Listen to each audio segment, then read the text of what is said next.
যাদের বয়স হয়ে গেছে 70 বছর, যাদের বয়স 75 বছর, 60-65 বছর বয়স হবার পরেও এই কোরআনুল কারীমের হক কথা বলার কারণে অন্যায় করে, অন্যায় ভাবে ওই মানুষদের উপরে জুলুম নির্যাতন চাপিয়ে দিয়ে বিনা দোষে তাদেরকে জেল হাজতে রেখে দেওয়া হয়েছে, আর তাদেরকে ডান্ডা বিড়ি পুড়িয়ে রাখা হয়। জোরে কথা বলেন ঠিক কিনা?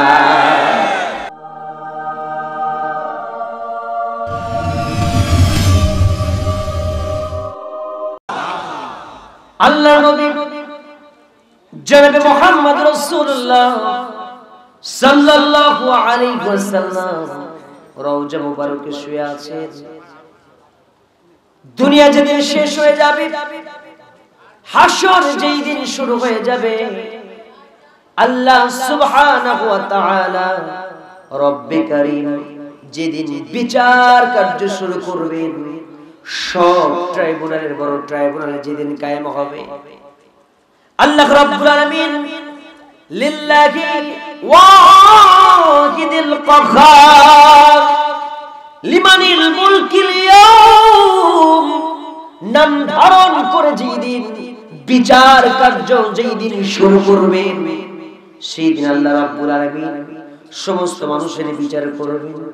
বিচার শেষ হয়ে যাবে, জান্নাতি মানুষগুলো জান্নাতে যাবে, জাহান্নামী মানুষগুলো জাহান্নামে যাবে। যারা পরিমাণ যদি নেক আমল করে সেইটাও সেই দিন দেখতে পাবে, আর যদি যারা পরিমাণ খারাপ আমল করে আল্লাহ রাব্বুল আলামিন সেই দিন সেইটা তাকে দেখিয়ে দেবেন। বলেন সুবহানাল্লাহ। ফামান ইয়া'মাল মিথকালা যাররাতিন খায়রান ইয়ারা ومن يعمل مثقال ذرة شرا يره। আল্লাহু আকবার বলেন। সেই দিন আমার নবীজি দেখতে পাবেন কিছু সংখ্যক মানুষদেরকে জাহান্নামের ফেরেশতারা ডান্ডা বিড়ি পুড়িয়ে জাহান্নামের দিকে নিয়ে যাচ্ছে।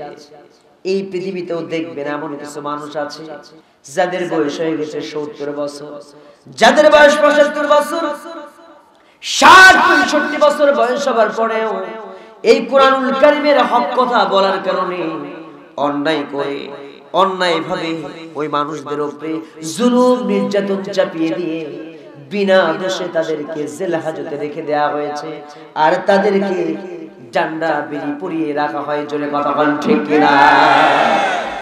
এই যে মজনু, পাগল মজনু ধর্ষণ করেছে, আপনারা কি দেখেছেন সেই লোকটাকে ডান্ডা বিড়ি পড়িয়েছে? না না, ডান্ডা বিড়ি কিন্তু পড়ানো হয় নাই, কোন রকমে পুলিশ তাকে হ্যান্ডকাপ পরিয়ে নিয়ে গেছে। কথা কন না কেন? অথচ আল্লাহর কসম করে বলি, ধর্ষককে যদি ডান্ডা বিড়ি না পড়িয়ে, কোন খুনির আসামিকে যদি ডান্ডা বিড়ি না পড়িয়ে, আল্লাহর ওলি যারা হবে, যারা কোরআনুল কারীমের হক কথা বলেছেন, কোরআনুল কারীমের আন্দোলন করেছেন, কোরআনুল কারীমের ইসলামের রাজনীতি করার কারণে যদি নির্যাতন চালানো হয় এই সমস্ত মানুষদেরকে, আর ডান্ডা বিড়ি পরিয়ে অপমান অপদস্থ করা হয়, আল্লাহর কসম করে বলি জাহান্নামের মধ্যে এই পৃথিবীর এই সমস্ত জালেমদেরকেও ডান্ডা বিড়ি পরিয়ে তাদেরকে জাহান্নামের আগুন দিয়ে তাদের শাস্তি দেওয়া হবে। জোরে কথা বলেন ঠিক কিনা? রাসূল সেই দিন দেখবেন জাহান্নামের দিকে নিয়ে যাওয়া হচ্ছে অনেকগুলো মানুষকে। রাসূল বলবেন, ফেরেশতারা রে একটু দাঁড়াও। চেনা চেনা মনে হচ্ছে লোকটাকে, আমার কাছে নিয়ে আসার পরে বলা হবে, ও আল্লাহর ফেরেশতারা শোনো রে, লোকটাকে আমি চিনি, আমার সম্মত, আমার প্রতি বেশি বেশি দরুদ এবং সালাম পড়েছে, আর তার চেহারা মোবারক আমি নবীর সামনে দেখানো হয়েছে, আমি তাকে চিনতে পেরেছি, আমার প্রতি সে দরুদ সালাম পড়েছে। বলেন সুবহানাল্লাহ। লোকটাকে আমি সুপারিশ করব, চলো মিজানের পাল্লায় নিয়ে চলো। আমলনামা যখন মাপা হবে দেখা যাবে আমলের পাল্লাটা তার হালকা হয়ে গেছে, মিজানের পাল্লা হালকা হয়ে গেছে, গুনার পাল্লাটা ভারী হয়ে গেছে। আল্লাহর নবী সেই দিন কি করবেন? তার পবিত্র সেই বরকতি হাতটা উঁচু করবেন আর মিজানের পাল্লায় রেখে দেবেন। আল্লাহ নবীর বরকতে মিজানের পাল্লাটা ভারী হয়ে যাবে।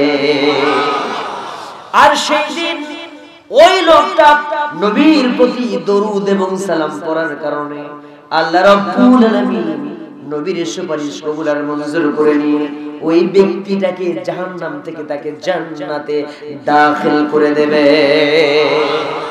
জোরে বলেন না সুবহানাল্লাহ। আমরা স্পষ্টভাবে জানলাম নবীর প্রতি দরুদ পড়লে কি পাওয়া যায়, নবীর সুপারিশ পেয়ে জান্নাতে পাওয়া যায়, ঠিক কি না? তাই বলি আবার এইটা চিন্তা করেন না যে হুজুর তাহলে পাইছি একটা সার্টিফিকেট, নামাজ না পড়লেও চলবে নাকি? শুধু মাঝে মাঝে ইয়া নবী সাল্লাল্লাহু আলাইহি কবেন আর বাতাস খাবেন নাকি? শুধু দরুদ এবং সালাম পয়রা ইয়া নবী সাল্লাল্লাহু আলাইহি বইলা ওই ভণ্ড নামের সুন্নিদের মতো দক্ষিণবঙ্গে কিছু দেখা যায় সুন্নি নামের ভণ্ড আছে না নাই? বসেন বসেন বৈশা যান নাকি? এই জালালি আছে না?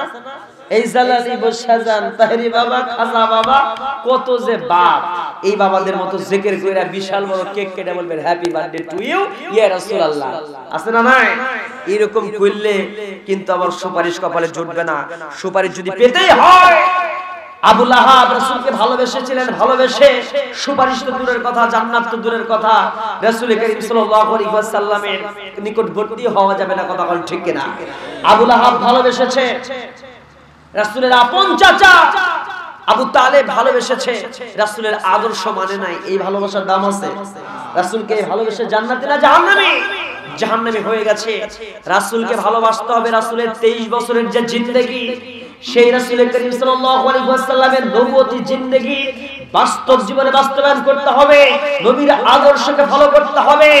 আর নবীকে যখন বিপ্লব চন্দ্র সুবরা হিন্দুর বাচ্চারা গালি দেবে এই বাংলার এই ভূখণ্ডে, তখন ভোলার সেই বোরহানুদ্দিনের ভাইদের মতো রাজপথে নেমে এসে বুকের তাজা রক্ত নবীর সম্মানে ঢেলে দিতে হবে, তবে আপনার জন্য নবীর সুপারিশ অপেক্ষা করবে। কথা বলেন ঠিক কিনা?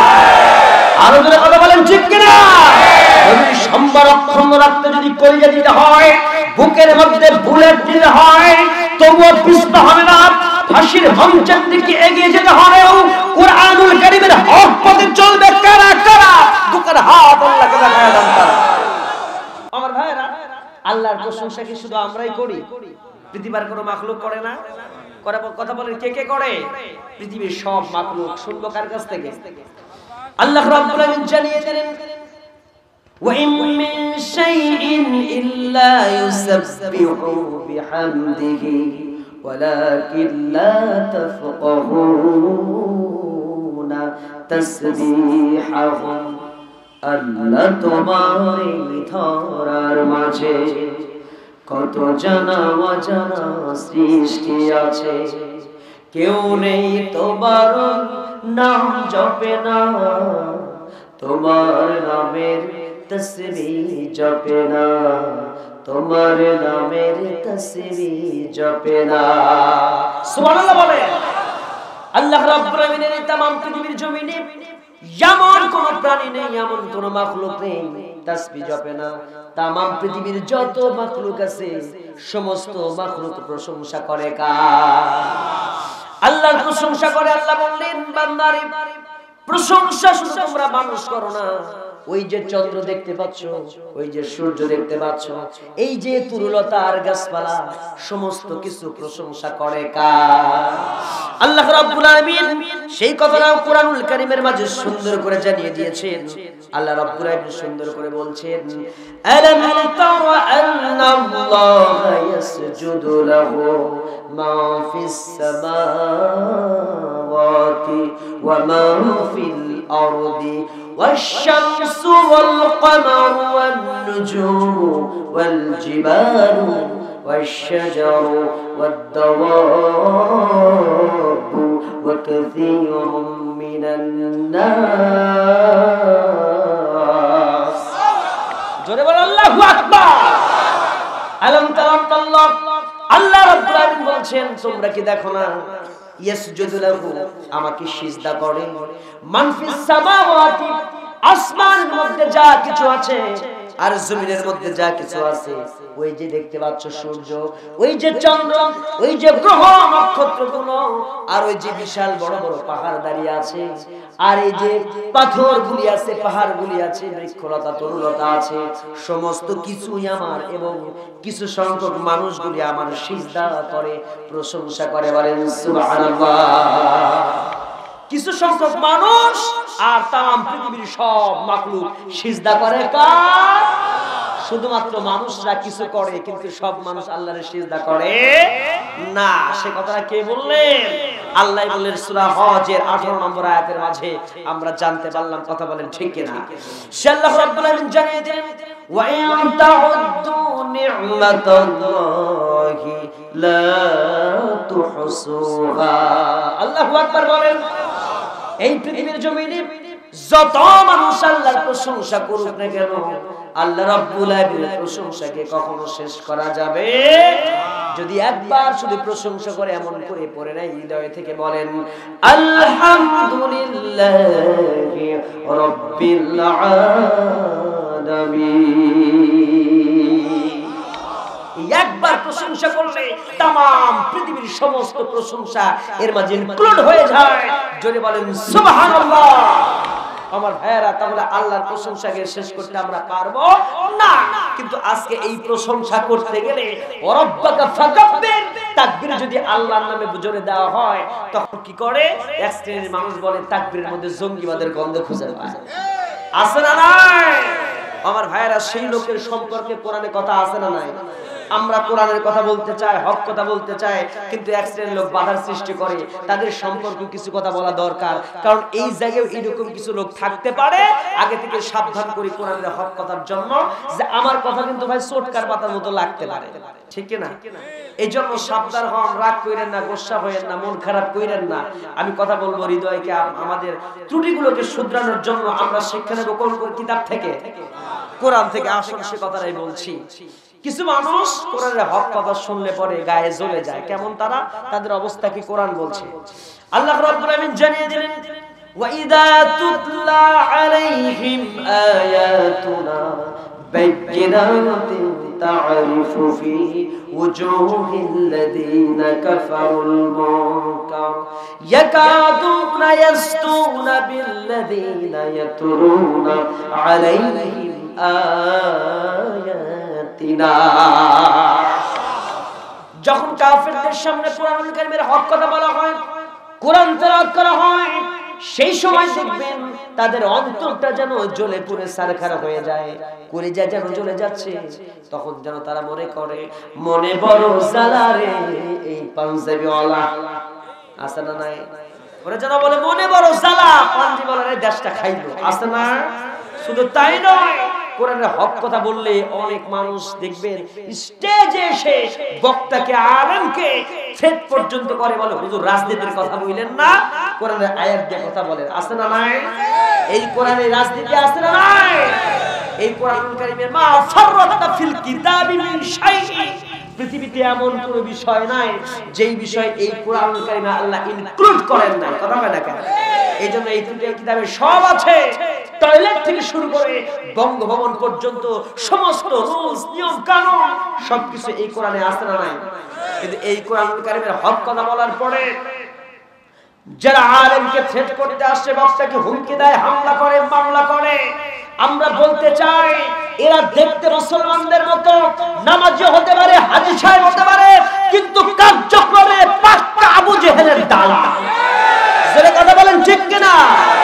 শত সহস্র বাধা আসতে পারে, শত সহস্র নির্যাতন আসতে পারে, তবু আমরা এই সমস্ত নির্যাতনের ভয় না করে খাব্বাব, খুবাইব, বিলালের মতো করে জীবন দিয়ে বাজি রেখেও আল্লাহর দ্বীনের জন্য কাজ করে যাব। কারা কারা এই মাগুরা অঞ্চলের সেই সমস্ত ভাইদের দুঃখের হাত আল্লাহর সামনে দেখিয়ে দেয়। আমরা কোন কিছুকে ভয় করি নাকি? কোন কিছু তওয়াক্কা করি? আসুক না যত বাধা, যত ঝড় সাইক্লোন, কথা বল ঠিক কিনা? আসুক না যত বাধা, যত ঝড় সাইক্লোন, রাসূলের পথে মোরা চলবই, এ জীবন বাজি রেখে দিনের নিশান মোরা বাংলার আকাশে উড়াবই। রাজে আছেন না নাই? মোরা কামানের মুখোমুখি দাঁড়িয়ে আল্লাহু আকবার বলবো। যত বাধা যত ঝড় সাইক্লোন রাসূলের পথে মোরা চলবই, এ জীবন বাজি রেখে দিনের নিশান মোরা বাংলার আকাশে উড়াবই। জোরে বলেন ঠিক কিনা? আমাদের দেখে বগে জিহাদি রক্ত, প্রাণে প্রাণে বিপ্লবী ঝংকার, তাকবীর তাকবীর বাতিলের মসনদ, কত ভেঙে করেছি যে চুরমার, কত ভেঙে করেছি যে চুরমার। ঠিক না? এই শির অবনত আল্লাহর কাছে শুধু নয় কোন তাগুদের কাছে, সবুজে কাফেলা নিয়ে যাব জানি একদিন মকসুদ মঞ্জিলে পৌঁছে, মকসুদ মঞ্জিলে পৌঁছে। আমাদের ছোট হৃদয়ে রাসূলের প্রেম ছবি আঁকবো। আসুন না যত বাধা যত ঝড় সাইক্লোন রাসূলের পথে মোরা চলবই, এ জীবন বাজি রেখে দিনের নিশান মোরা বাংলার আকাশে উড়াবো। রাজি আছেন? কারা কারা দোকানে হাতকে দেখায় দেওয়া যায়? লিল্লাহি তাকবীর। আল কোরআনের আলো, আল হাদিসের আলো, ও দুনিয়ার মুসলিম নারে তাকবীর। জোরে জোরে কোন আলহামদুলিল্লাহ। ভাইরা আসুন আমরা ধীরে ধীরে এখন আলোচনার মধ্যে প্রবেশ করি। তো আসুন সেই চক্রান্তের সেই কথাগুলো আমরা কোরআন থেকে শিক্ষা নেব। যে আয়াতে কারিমা তেলাওয়াত করেছি এখান থেকে কথা হবে, অসুবিধা নাই তো? তাফসীর ভিত্তিক কথা বলবো, আর সাথে সাথে আরো বাস্তবতা নিরিখে অনেক কথাই আছে, একটু সময় দিতে হবে, কষ্ট হবে আপনাদের। শেষ পর্যন্ত থাকতে রাজি আছেন তো? এই শেষ পর্যন্ত না থেকে দোয়ার আগে যাবে কারা কারা দোকানে হাত দেখায় দেয়।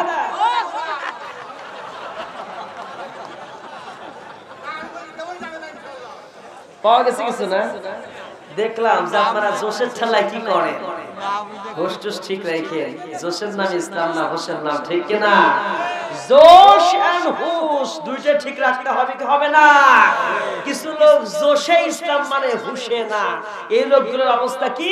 ওয়ালাকাদ যারানা লি জাহান্নামা কাসীরাম মিনাল জিন্নি ওয়াল ইনস লাহুম কুলুবুন লা ইয়াফকাহুনা বিহা ওয়া লাহুম আ'য়ুনুন লা ইবসিরুনা বিহা ওয়া লাহুম আযানুন লা ইয়াসমাউনা বিহা উলাইকা কাল আনআম বাল হুম আদাল উলাইকা হুমুল গাফিলুন। কথাকার মন আছে, অন্তর আছে, বিবেচনা নাই, চোখ আছে দেখে না, কান আছে শোনে না, আছে না নাই? এই সমস্ত মানুষদেরকে বলা হয়েছে এরা জাহান্নামী, কারণ এরা গাফেল, এরা চতুষ্পদ জন্তুর চাইতে নিকৃষ্ট। কথাকার এজন্য সচেতন হতে হবে, আনকনশাস হওয়া যাবে না, কনশাস হয়ে ইসলাম মানতে হবে। কারণ এই পৃথিবীতে অসচেতন যারা, তাদের অবস্থা ওই রকম, বসেন বসেন বৈশা যায়। ওরা কি সচেতন লাগ না অচেতন? ওরা অবচেতন ঘুমিয়ে আছে। ওরা প্রকৃত ইসলামের সেই সুমহান বাণীর দিকে আসতে পারে নাই, কোরআনুল কারীমের সেই সারাংশ তারা বুঝে নাই। তারা তাদের পকেট ভারী করার জন্য দুনিয়াতে এলোমেলো জীবন যাপন করছে। কথা বলেন ঠিক কিনা? তো আসুন আমরা এই আয়াতে কারিমা থেকে আমরা ধীরে ধীরে আসলের ভিতরে চলে যেতে চাই। এই পৃথিবীতে সবচেয়ে বেশি ক্ষতিগ্রস্ত করেছে ইসলামকে ইহুদিরা। এখনো চক্রান্ত চলছে ইহুদিদের। সেই ইহুদিদের চক্রান্ত নিয়ে আমি আয়াতে কারিমা, অনেকগুলো আয়াত, 3-4টি আয়াতে কারিমা রয়েছে। আসুন এখান থেকে আমরা ধীরে ধীরে আলোচনার ভিতরে প্রবেশ করি। আসুন আমরা জেনে নিই, সবাই বলেন আউযু বিল্লাহি মিনাশ শাইতানির রাজীম বিসমিল্লাহির রাহমানির রাহিম ইয়া আইয়ুহাল্লাযীনা আমানু لا تتخذوا الكافرين أولياء من دون المؤمنين।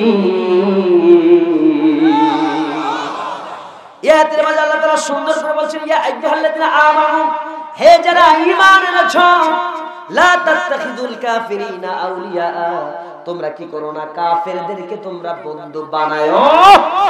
লা তাত্তাখিযুল কাফিরিনা, কাফেরদেরকে তোমরা বানায়ো না, আউলিয়া মানে বন্ধু, মিন দুনিল মুমিনিন, মুমিনদের পরিবর্তন করে মুমিনদেরকে বাদ দিয়ে কাফিরদেরকে বন্ধু বানায় না। সেই কথাটা বলেছেন কে? এই জায়গায় এই কথা বলে শেষ করেন নাই, কথা বলেছেন আরো সুন্দর করে আরেকটা আয়াতের মাঝে আল্লাহ জানিয়ে দিয়েছেন সূরা নিসার 239 নম্বর 139 নম্বর আয়াতের মাঝে আল্লাহ বলেছেন আল্লাযীনা ইয়াত্তাখিযুনাল কাফিরিনা আউলিয়া মিন দুনিল মুমিনিন। আল্লাহু আকবার বলেন। আল্লাহ বলছেন আল্লাযীনা মানে যারা ইয়াত্তাখিযুনাল কাফিরিনা আউলিয়া মিন দুনিল মুমিনিন, মুমিনদের বাদ দিয়ে যারা কাফেরদেরকে বন্ধু বানায় তারা কি চিন্তা করে এইটা যে কাফেররা তাদেরকে শক্তিশালী করবে, ক্ষমতা দান করবে? কি করে ইয়াতাগুনা ইনদাহুম ইজ্জাতা, কাফেররা তাদেরকে শক্তিশালী করবে, মর্যাদা দেবে, এই ক্ষমতার আসনে বসায় রাখবে? কথা কয় না কেন? এরকম চিন্তা আছে না নাই? আল্লাহ বলছেন এরকম চিন্তা যদি কেউ করে থাকে, আল্লাহ বলছেন সে তোমরা জেনে রাখো ফাইন্নাল ইজ্জাতা লিল্লাহি জামিআ, তাম পৃথিবীর সব ক্ষমতা সব ইজ্জতের মালিক কে? আল্লাহ। তাহলে এখান থেকে এই আয়াতটা দেখেন আস্তে আস্তে করে ভিতরে নেব, আগে বুঝাই দিচ্ছি। তাহলে এখানে বললো তারা কি মনে করে এই ক্ষমতা টিকিয়ে রাখার জন্য বন্ধুত্ব করতে হবে কাফেরদের সাথে, নরেন্দ্র মোদীর সাথে, নাকি? এ কথা কয় না কেন? বুঝেন না? বুঝেন না? এরকম যদি কেউ চিন্তা করে তার অবস্থা কি? পরের আয়াতে সূরা মাইদার 51 নম্বর আয়াতে আল্লাহ সেই স্পষ্ট করেছেন তাদের অবস্থা কি। আল্লাহ রাব্বুল আলামিন জানিয়ে দিলেন ইয়া আইয়ুহাল্লাযীনা আমানু লা তাত্তাখিযুল ইয়াহুদা ওয়ান নাসারা আউলিয়া বা'দুহুম আউলিয়া বা'দিন। আল্লাহু আকবার বলেন। ومن يتولهم منكم فإنه منهم إن الله لا يهدي القوم الظالمين। আগে প্রথমে আমরা সরল বাংলাগুলো শুনে পরে ভেতরে ঢুকবো, অনেক গভীর আলোচনা আছে, খেয়াল করেন। ইয়া তাআলা বললেন ইয়া আইয়ুহাল্লাযীনা আমানু, হে যারা ঈমান এনেছো তারা শোনো, কি করো না? লা তাত্তাখিযুল ইয়াহুদা ওয়ান নাসারা, ইহুদি এবং নাসারা খ্রিস্টান যারা আছে, আউলিয়া বা'দুহুম, তোমরা কি করো না তাদেরকে বন্ধু বানায়ো না। আউলিয়া বা'দুহুম আউলিয়া বা'দিন, তারা হলো একে অপরের বন্ধু। কাফেররা একে অপরের সব এক ঘাটে পানি খায়, এক টেবিলে বসে চা খায়। এক কাফের আরেক কাফের বন্ধু, এক ইহুদি আরেক ইহুদির বন্ধুরা মুসলমানদের বন্ধু হতে পারে? কথাটা কার? আর যদি কেউ এই কাফেরদেরকে বন্ধু বানায় নেয়, ওয়ামান যে ব্যক্তি মানে যে ব্যক্তি ইয়াতাওয়াল্লাহুম মিনকুম ফাইন্নাহু, যদি এই লোকটা কোন ব্যক্তি ওই কাফেরদেরকে বন্ধু বানায় তাহলে জেনে রাখো আসলে সে ওই কাফের দলের একজন অংশ, ওই কাফেরদেরই একজন ব্যক্তি হয়ে গেছে। কথা কার? কেউ যদি কাফেরের সাথে বন্ধুত্ব তৈরি করে, মনে প্রাণে ভালোবাসে, জেনে নিও ফাইন্নাহু মিনহুম, সে তাদের দলেরই একজন। ইন্নাল্লাহা লা ইয়াহদিল কওমাজ যালিমিন, নিশ্চয় আল্লাহ কাফেরদের যারা দুষ্কৃতিকারী, যারা হেদায়েত শূন্য, এই সমস্ত জালেম সম্প্রদায়ের অন্তরে কখনো হেদায়েত কখনোই ঢুকাবে না। যদিও সে রাতে তাহাজ্জুদ নামাজ পড়ুক, সকালবেলা নাকি তাসবিহ ছাড়া ঘুম থেকে ওঠে না, ফজর নামাজ পড়ে, আবার তলে তলে ওই নরেন্দ্র মোদীর সাথে বন্ধুত্ব করে। এ কথা কয় না কেন ভাই? আছে না নাই? মসজিদে গিয়ে নামাজ পড়বে, মণ্ডপে গিয়ে যায়, সেই পূজার সামনে সেই পূজার সেই কার্যকলাপ বলবে, মা দুর্গা গজে চলে আসে, এই কথাও কেউ যদি বলে, আর মসজিদে নামাজ পড়ে, আল্লাহর কসম করে বলি দোদের লান্দা কালমা চোর না পায় শ্মশান, এর জন্য জাহান্নাম। কথা বলেন ঠিক কিনা?